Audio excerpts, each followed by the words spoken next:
अस्सलाम वालेकुम मोअज़्ज़िज़ वालिदैन। आज हमने फ्लायर में जिस चीज़ की मश्क बच्चों को करवाई वो एक छोटी सी इबारत हमने पहले लिखी।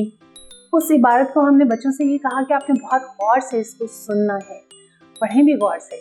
फिर हम उसके नीचे 2 या 3 सवालात लिख देते हैं जिसके जवाब उसी इबारत के अंदर है। बच्चों को हमने ये कहना है कि आप तलाश करके बताएं कि ये इबारत के अंदर ये सवाल का जवाब कहाँ है। मिसाल के तौर पर हमने मेरा घर के बारे में एक इबारत बच्चों को सुनाई, पढ़ के दिखाई, लिखी हुई भी उनके सामने आई। उनसे कहा कि इसके अंदर आपने चंद बातें गौर से देखी, इसमें ये सवालात हैं। मिसाल के तौर पर कितने लोग रहते हैं, कितने कमरे हैं, या घर का रंग कैसा है।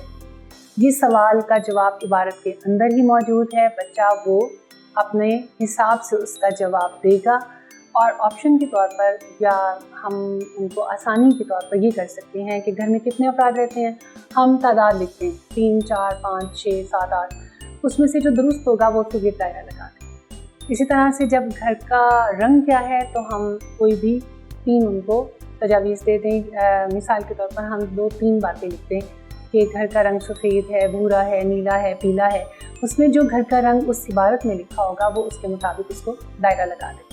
इस तरह से बच्चों को एक तो ये इस चीज़ की मश्क होगी कि इबारत के अंदर ही से हमने सवालात लिए, उन सवालात के जवाब भी हमने इबारत ही के अंदर से तलाश किए। ये एक किस्म की बहुत ही अच्छी ज़हनी मश्क होती है। ज़हनी मश्क करने से बच्चों की सलाहियतें बढ़ती हैं।